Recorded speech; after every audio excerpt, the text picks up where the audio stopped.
Baik, salam. Perkenalkan, nama saya Maria Sintike Pandi, NIM 2103030097, kelas C semester 2, program studi Sosiologi, Fakultas Ilmu Sosial dan Ilmu Politik.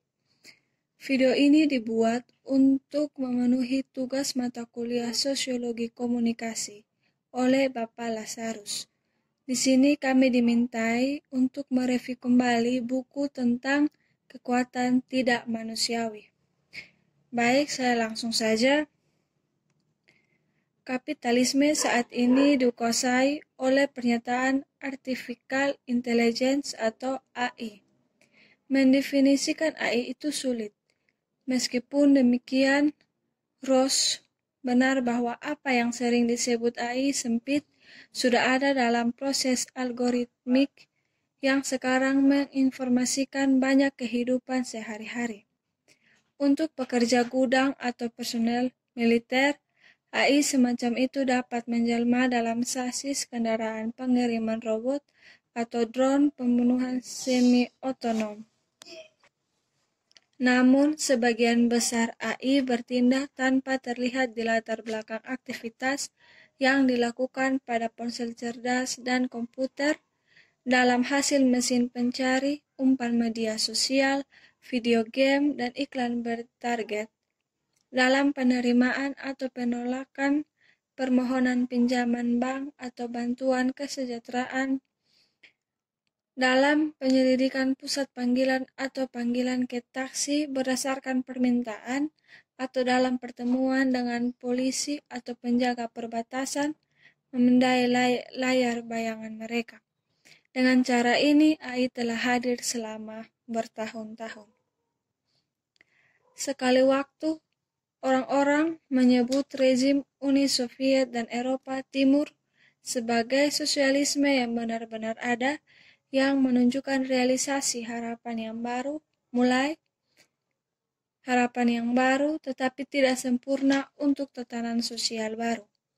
Pengusulan formalitas analog kapitalisme AI yang sebenarnya ada menunjuk fase adopsi eksperimental dan tidak merata dari teknologi di mana begitu banyak harapan diinvestasikan. Fase ini mungkin berlarut-larut jauh lebih lama daripada yang diantisipasi oleh para penggemar AI. Ini mungkin mendek, macet, dan meledak, atau seperti yang dilakukan sosialisme yang sebenarnya ada.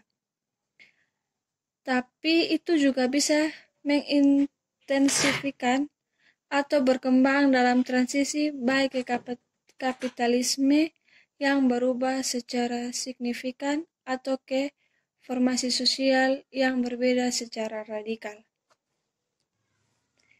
Referensi tentang nasib sosialisme ini membawa kita ke sudut pandang dari mana kita mengkritik AI kapitalisme.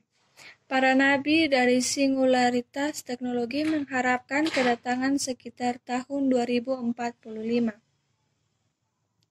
Yang jelas adalah bahwa pemilik perusahaan digital besar menganggap AI sebagai teknologi mereka dan dengan alasan yang baik karena merekalah yang memiliki hak kekayaan intelektual, anggaran penelitian yang besar, waktu kerja para ilmuwan AI, data dan pusat-pusat yang menyimpannya, jaringan telekomunikasi, dan ikatan dengan aparatur negara yang memungkinkan yang merupakan persyaratan untuk penciptaan AI.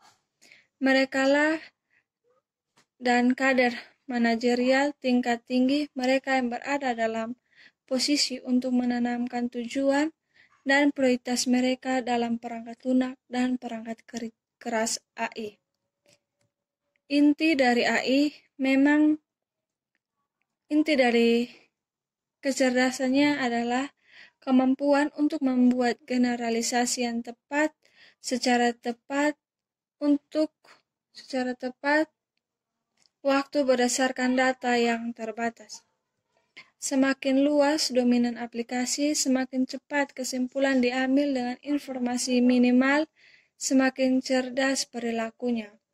Definisi ini membedakan AI dari komputasi belaka dan memungkinkan kita untuk membedakan antara berbagai jenis AI yang ada dalam AI hipotesis dengan mempertimbangkan kecepatannya, jumlah informasi yang diperlukan, dan aplikasi yang umum.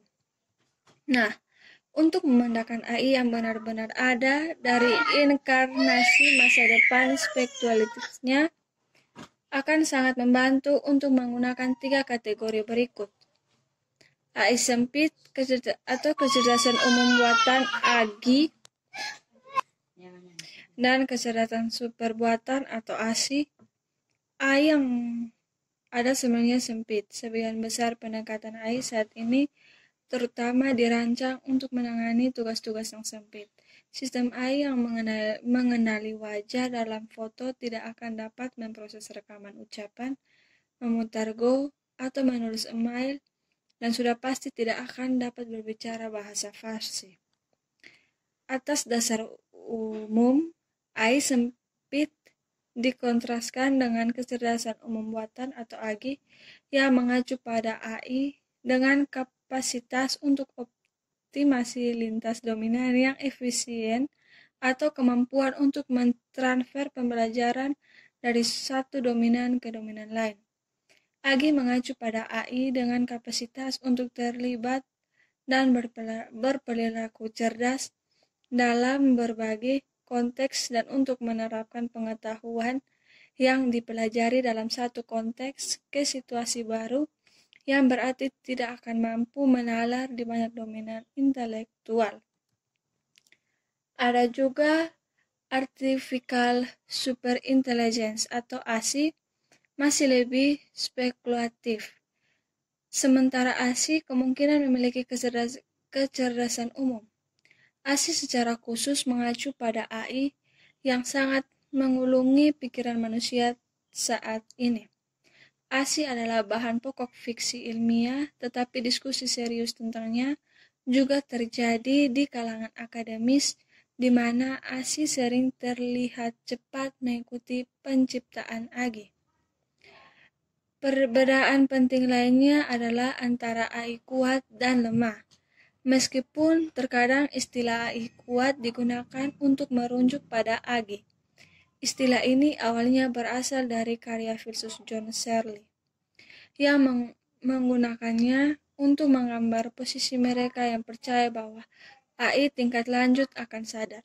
Searle mengkritik pandangan ini dari posisi skeptis AI yang lemah, yang menyatakan bahwa mesin tidak pernah bisa sadar. Eksperimen pemikiran ruang Cina Searle yang terkenal, yang menghipotesiskan manusia atau mesin yang dilengkapi dengan seperangkat aturan ensiklopedis untuk menerjemahkan bahasa Cina ke dalam bahasa Inggris tanpa dapat berbicara atau memahami bahasa tersebut. Ada juga mesin Marx. Mesin sangat penting dalam analisis Marx tentang modal. Sedemikian rupa sehingga hampir semua studi serius tentang karyanya melibatkan topik tersebut dalam beberapa cara. Di sini kami dengan cepat memetakan aspek-aspek pemikiran Marx yang paling penting untuk diskusi AI. Ada 3 untaian utama dalam pemikiran Marx tentang mesin. Pada yang pertama, mesin adalah suplemen bagi tenaga kerja manusia yang merupakan pencipta nilai yang penting dalam sistem kapitalis. Sementara produksi menjadi semakin dan mengintensifikan eksploitasi pekerja. Mesin pada akhirnya berkontribusi pada sistem terminal sistem. 2. Garis kecil secara logis muncul dari arus utama tetapi juga menyimpang darinya. Keduanya menempatkan momen ini di mana mesin menjadi otonom dari kerja. Namun yang satu menjadi konsekuensinya sebagai pembebasan, yang lain sebagai mimpi buruk. Yang ketiga, untaian pemikiran mesin Marx ini dapat dengan hati-hati dikonjugasikan bersama. Tetapi ini tergantung pada menghilangkan ketegangan di antara mereka yang melebar, dan memperdalam saat kita menghadapi teka-teki AI. Oke, baik, ini sekian dari saya dan terima kasih.